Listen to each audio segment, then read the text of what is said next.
شروع اللہ کا نام لے کر جو بڑا مہربان نہایت رحم والا ہے۔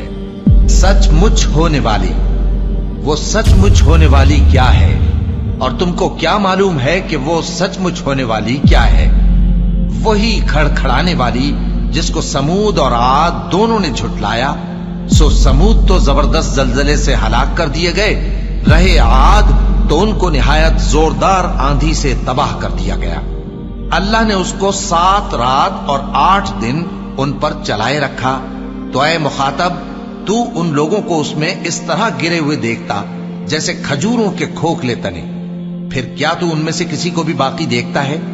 اور فرعون اور جو لوگ اس سے پہلے تھے اور وہ جو الٹی ہوئی بستیوں والے تھے سب گناہ کے کام کرتے تھے، سو انہوں نے اپنے پروردگار کے پیغمبر کی نافرمانی کی تو اللہ نے بھی ان کو بڑا سخت پکڑا۔ جب پانی طغیانی پر آیا تو ہم نے تم لوگوں کو کشتی میں سوار کر لیا تاکہ اس کو تمہارے لیے یادگار بنائیں اور یاد رکھنے والے کان اسے یاد رکھیں۔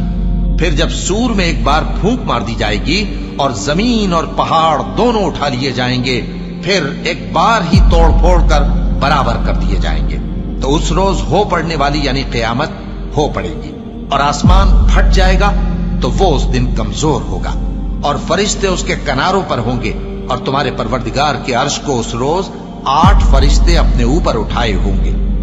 اس روز تم لوگ سب پیش کیے جاؤ گے اس طرح کہ تمہاری کوئی پوشیدہ بات چھپی نہ رہے گی۔ اب جس کا اعمال نامہ اس کے داہنے ہاتھ میں دیا جائے گا وہ دوسروں سے کہے گا کہ لیجئے میرا نامہ اعمال پڑھیے، مجھے یقین تھا کہ مجھ کو میرا حساب کتاب ضرور ملے گا۔ بس وہ شخص من مانے عیش میں ہوگا، یعنی اونچے باغ میں جس کے میوے جھکے ہوئے ہوں گے۔ ان سے کہا جائے گا کہ جو اعمال تم ایام گزشتہ میں آگے بھیج چکے ہو ان کے عوض مزے سے کھاؤ اور پیو۔ اور جس کا نامہ اعمال اس کے بائیں ہاتھ میں دیا جائے گا تو وہ کہے گا اے کاش مجھ کو میرا اعمال نامہ نہ دیا جاتا اور مجھے معلوم نہ ہوتا کہ میرا حساب کیا ہے۔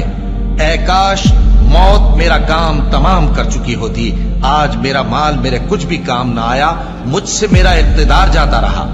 حکم ہوگا کہ اسے پکڑ لو، اب اسے طوق پہنا دو، پھر دوزخ کی آگ میں اسے جھونک دو، پھر زنجیر سے جس کی لمبائی 70 گز ہے جکڑ دو۔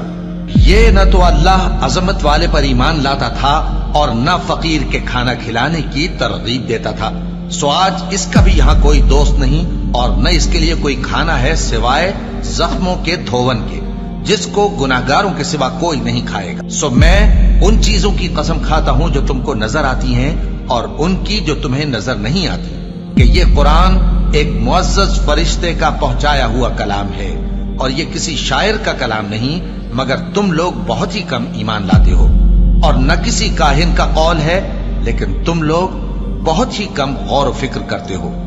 یہ رب العالمین کا اتارا ہوا ہے، اور اگر یہ پیغمبر ہماری نسبت کوئی بات جھوٹ بنا لاتے تو ہم ان کا داہنا ہاتھ پکڑ لیتے، پھر ان کی رگے گردن کاٹ ڈالتے، پھر تم میں سے کوئی ہمیں اس سے روکنے والا نہ ہوتا۔ اور یہ کتاب تو پرہیزگاروں کے لیے نصیحت ہے، اور ہم جانتے ہیں کہ تم میں سے بعض اس کو جھٹلانے والے ہیں، نیز یہ کافروں کے لیے موجب حسرت ہے، اور کچھ شک نہیں کہ یہ یقین کرنے کے لائق ہے۔ سو تم اپنے پروردگار عظیم کے نام کی تسبیح کرتے رہو۔